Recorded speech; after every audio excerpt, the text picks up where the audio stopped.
Thanks for the opportunity. Over a period of 6 months or so, sickness or illness saw my dog get gradually sicker and sicker to the point where he was in much, much pain. Vet x-rays and pills and probing did not find a cause that was treatable. We had a family meeting, and collectively we decided to have the vet end his life to ease his pain by injection. And you made a comment about a lady who felt more grief when she lost her dog than when her mother died. Although it sounds mean, I had the same uncontrolled times of tears for many weeks afterwards, with the death of my little buddy. I've considered the notion of ego and suffering and pain when remembering my companion in the now. I feel that in the final moments that I betrayed our companionship. So my question, how do I remove the ego side of not having my buddy or companion around, whilst not removing and dismissing the love I continue to hold for him? I realise that he's physically gone, but like in a recent interview with a quantum scientist author, I wondered about the connection. I met a nice chap here who lost a partner, and he said that your talks help. And of course, I'm not comparing that loss, but I'm hoping you might find or might contemplate and give pointers again to perhaps how I can let go of the form and then still remember the love part without getting sadder and getting attached. Yes. Hope that makes sense. Yes, thank you. I understand. And the same question would apply also to if somebody close to you dies. People who have not had a close connection with an animal like a dog may not understand you. Only people who have had that will understand that it can be as painful as losing a human. And we had the same experience when our dog passed away under similar circumstances. And in the end, because she was suffering too much, we had to ask the vet to come, and she died peacefully. And she had a wonderful life, was loved and gave love for 9 years, and her consciousness, she was a female, benefited greatly from being together with us, with humans, and with us in particular. And we benefited from her unconditional, continuously loving presence. She loved almost everybody. Same. She loved almost every other dog or animal and almost every other human, with very few exceptions. And whenever somebody, whether it's an animal that you are very close to or a human, the moment a person dies or an animal dies, you realize what you loved was not the physical form, or the physical form may be beautiful and part of the loving experience, but the moment the life is gone, that which you loved is not there anymore. There is a something inhabits the physical form. That is the essence, the organizing principle, the intelligence, whatever you want to call it, behind, that keeps the molecules and atoms of the physical form together and organizes, holds them together.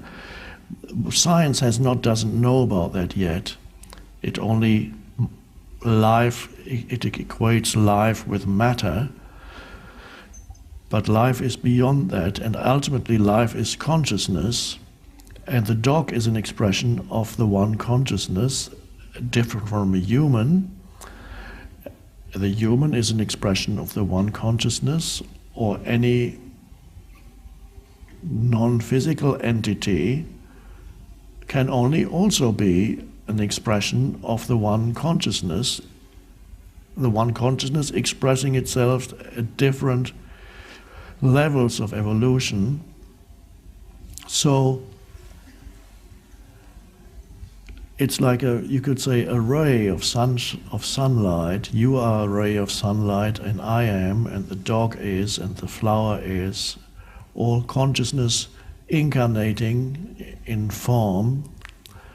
So that does not die. The essence doesn't die, and the dog, it's not a dog. I mean, we think we know what we are talking about when we say a dog.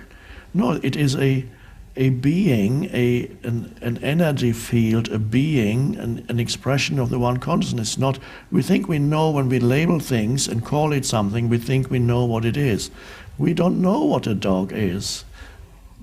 And just by calling it dog, it's just pseudo-knowledge. We don't know what a human is. Just the fact that somebody has a name, we think you know what that is. No, it's an unknown phenomenon. It's through the language gives us the illusion that we know, but we don't really know. And so here you have the dog, this wonderful presence, closed in matter, temporarily. And something happened because consciousness evolves throughout the universe and evolves in billions of ways and forms. In and through billions of ways and forms.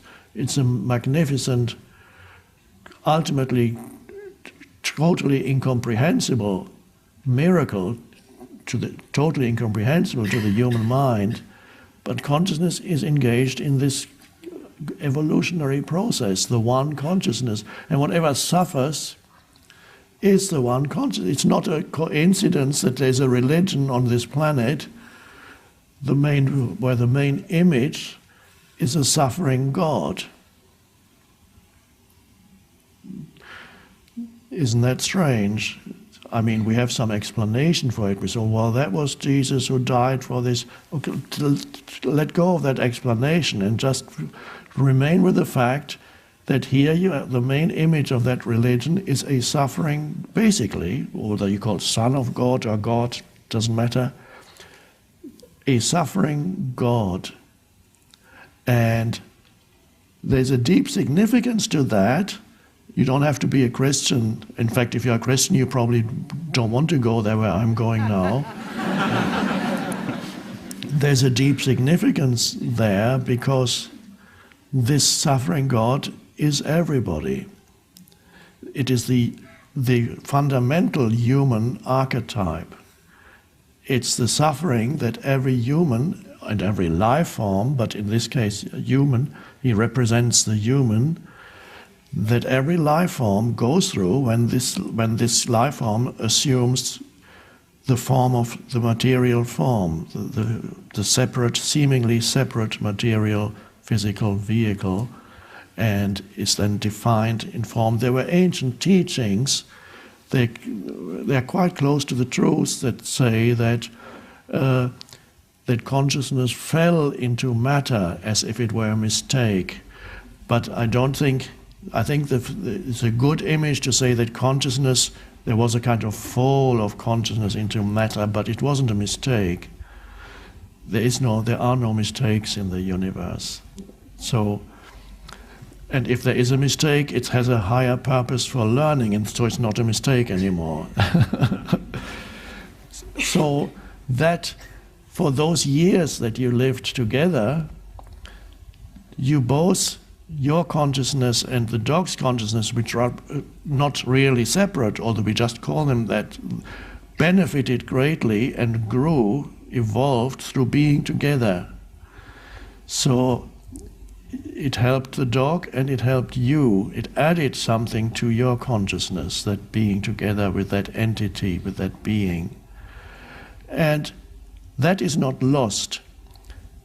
I cannot tell you in what way that which animated that entity that we call dog continues on its journey back to the source, but it continues on its journey as you continue on it, not as a person, not as a personal identity that survives, but an underlying energy field, and the underlying consciousness that gives rise to this form, of course, continues on its journey and ultimately is never separate from its source. It just believes itself to be separate.